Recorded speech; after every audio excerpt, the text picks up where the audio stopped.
Aetherdrift precons are here, and whether you're a die-hard artifact player or a zombie master, these decks are packed with value. Today, we're breaking down the stats, the best reprints, and the most exciting new cards in Living Energy and Eternal Might.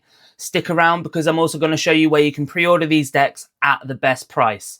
Let's get to it. First, let's break down how these decks are built. Which one gives you the best value straight out of the box? First off, the reprint value is solid. Living Energy comes in around $145, whilst Eternal Might edges it out slightly at $150. That's already a great return for a precon. Saheeli's deck is all about energy generation and artifact synergies, but is it built well? Let's check the numbers. There is 12 ramp sources, a solid start. With 15 draw, there's plenty of gas, no pun intended, to keep going. It has removal, 12 in total with 4 board wipes for control, and 38 total lands, 16 basics, 18 fixing lands, but 6 always enter tapped. Time for a synergy check. 31 cards trigger Saheeli. There's 25 ways to generate energy and 16 ways to spend it. This deck is extremely focused. Now let's check Temmit's Undead Army. It has 9 ramp. It could be higher, but it's solid for a zombie deck. It also has 9 draw, but since Temmet loots every attack, it balances out. The removal is good with 13 total and 4 board wipes. There's good answers. And the lands, there's 39 total, 17 fixing, but 10 always enter tapped. It's a bit slow for an aggressive deck. Let's have a synergy check. 27 creatures benefit from Temmet's ability. 17 cards care about zombies, and 14 cards reward you for drawing and discarding. Both decks have strong synergies, but Living Energy feels refined and focused, while Eternal Might leads into that zombie horde swarm. Both playstyles are super fun. Speaking of fun, if you want to grab these decks, I've got you covered. Magic Madhouse UK is the biggest MTG store in the UK online, and they've got free shipping on orders over £30. Check my link in the description below. Alright, now let's dive deeper into what makes these decks so special. First up, Saheeli, Radiant Creator, a 4/4 human artificer for 1 green, blue, red. Every time you cast an artifact or artificer spell, you gain an energy counter. At the start of combat, you can spend 3 energy to clone any permanent you control into a 5/5 artifact creature with haste. Imagine doubling up on your best creatures, mana sources, or even planeswalkers, then sending them in for a swing before they disappear. It's an artifact deck stream, and it makes Saheeli a serious engine for explosive turns. And then we have Pierre Nala, Chief Mechanic, a 2/4 human artificer who turns energy into a fleet of flying vehicles.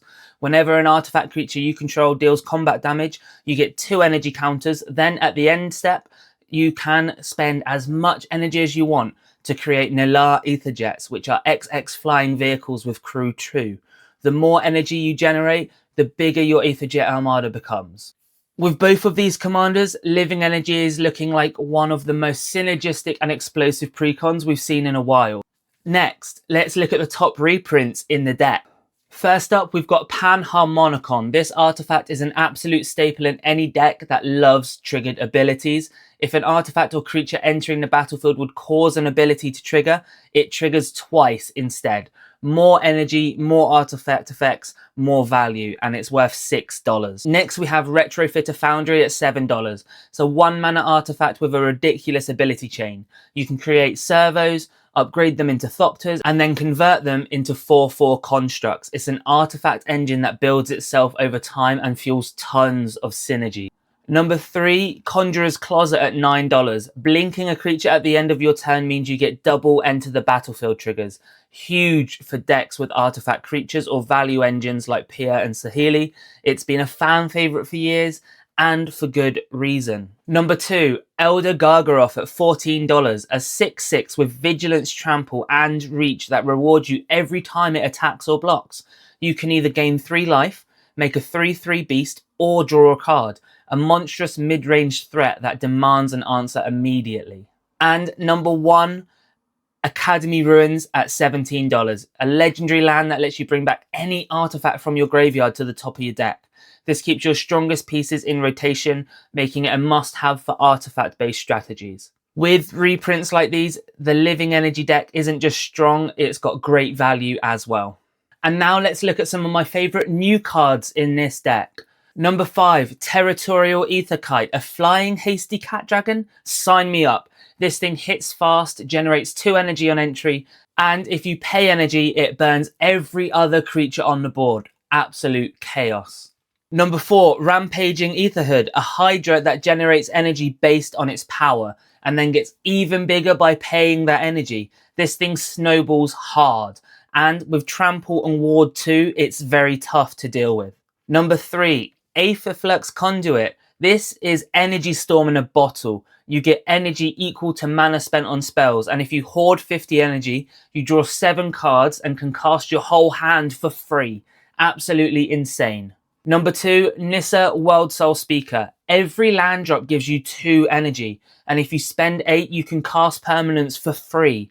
This is easily one of the strongest Nissa cards we've seen in a while. And number 1, Etheric Amplifier. This is doubling season for energy. It lets you double all counters on a permanent or yourself. Energy, loyalty, +1/+1s. It supercharges whatever strategy you're playing. Creative Energy is bringing some serious power to the table. Which one of these cards is your favourite? Living Energy is insanely powerful, but how does Eternal Might compare? Let's find out. Leading the charge, we have Temet Nactaman's Will, a 4/4 zombie wizard for 2 white, blue, black. He's got Vigilance and Menace, so he's already hard to block, but his abilities make him an absolute engine. Whenever you attack, you loot, draw a card, then discard a card. And every time you draw a card, all zombies get +1/+1 till end of turn. And if you want to push things out even further, the secondary commander, Hashaton Scarab's Fist, for just white, black. You get a 1/3 zombie wizard with an incredibly explosive ability. Whenever you discard a creature card, you can pay 2 and blue to create a 4/4 zombie copy of that card. And now it's reprints. Number 5, Zombie Master at $9. An absolute classic zombie lord. It gives all your zombies Swamp Walk, making them unblockable if your opponent has a swamp. Oh, and just for 1 mana, your zombies can regenerate, making them even harder to remove. Number 4, Bontu's Monument at $10. This legendary artifact makes all your black creatures cost less, and every time you cast one, each opponent loses 1 life whilst you gain 1. In a deck full of creatures, this slowly drains the whole table while making your plays even smoother. Number 3, God Eternal Aketra at $10. A zombie god that floods the board with double strike and an ability that creates 4/4 zombie warriors every time you cast a creature. Aketra turns your smallest plays into a massive board presence, and if she dies, she just goes third from the top of your library and comes back later. Number 2, the Scarab God at $12. This card is iconic in zombie decks. At the start of your upkeep, it drains each opponent based on your zombie count and lets you scry X, filtering your draws perfectly. But you can reanimate any creature from any graveyard as a 4/4 zombie, and if Scarab God dies, it just bounces back to your hand. And number 1, Rot Hulk at $13. This is one of the best zombie reanimators ever printed. When it enters, you bring back zombies from your graveyard equal to the number of opponents you have. In a 4-player game, that's 3 free zombies straight to the battlefield. An absolute must-have in a deck built around the undead. With powerhouse reprints like these, Eternal Might isn't just a zombie deck, it's an undead army ready to take over your games. And now for its new cards. Number 5, Wizened Mentor. This cleric turned zombie is a punishment engine. When an opponent activates an ability for the first time each turn, you get a +1/+1 zombie. Number 4, On Wings of Gold. This is how you raise an army. It gives all zombies and tokens +1/+1 and flying. And whenever cards leave your graveyard, you get even more zombies. Number 3, Accursed Dunyard. This land is a lifesaver, literally. It taps for colourless, but for just 2 mana, you can regenerate a zombie, vampire, spectre, or wraith. Your creatures won't stay dead with this. Number 2, the Lost Monarch of Ifnir. This guy brings pure aggression to zombie decks. Afflict 3 makes blocking feel like a lose-lose situation, and if a zombie deals combat damage, you get to mill 3 and return a creature from your graveyard to your hand. Number 1 is Renewed Solidarity. This enchantment is busted. It boosts your entire board, and at the end of your turn, if you made zombie tokens, it doubles them. This is exactly what a zombie horde needs.